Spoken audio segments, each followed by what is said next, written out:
অবশেষে জল্পনা কাটল দীর্ঘ কয়েক মাসের। জনপ্রিয় সুরকার পলাশ মুচ্ছালকে বিয়ে না করার আনুষ্ঠানিক ঘোষণা দিলেন ভারতীয় নারী দলের সহ অধিনায়ক স্মৃতি মান্ধানা। তবে নির্দিষ্ট কোনো কারণ জানাননি তিনি। নিজের ইনস্টাগ্রাম হ্যান্ডেলে স্মৃতি লেখেন, গত কয়েক সপ্তাহ ধরে আমার জীবনকে ঘিরে অনেক জল্পনা কল্পনা তৈরি হয়েছে। আমি মনে করি এখন আমার কথা বলা গুরুত্বপূর্ণ। আমি খুবই ব্যক্তিগত জীবনযাপন করি এবং সেটাই বজায় রাখতে চাই। তবে স্পষ্ট করে জানাতে চাই, বিয়ে বাতিল করা হয়েছে। নতুন ব্লেন্ডে আরো রিচ অ্যারোমায় সেলন ফ্যামিলি ব্লেন্ড টে। এই বিষয় নিয়ে আর কোনো কথা বাড়াতে চান না এই ক্রিকেটার। দুই পরিবারের ব্যক্তিগত গোপনীয়তা রক্ষায় সাহায্য চেয়েছেন তিনি।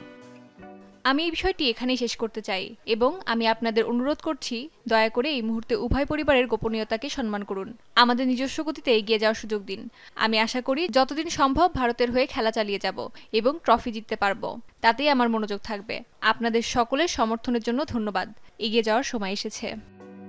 গত 23 নভেম্বর বিয়ে হওয়ার কথা ছিল মান্ধানা মুচ্ছালের। তবে স্মৃতির বাবা অসুস্থ হয়ে হাসপাতালে ভর্তি হলে স্থগিত করা হয় বিয়ের অনুষ্ঠান। কিন্তু এর মাঝে অভিযোগ ওঠে অন্য নারীর সঙ্গে ঘনিষ্ঠ হয়েছেন পলাশ। ভাইরাল হয় বেশ কিছু স্ক্রিনশটও। এরপর থেকেই ধারণা করা হচ্ছিল বিয়েটা হয়তো আর হচ্ছে না এই জুটির। এবার সেটাই হলো সত্যি।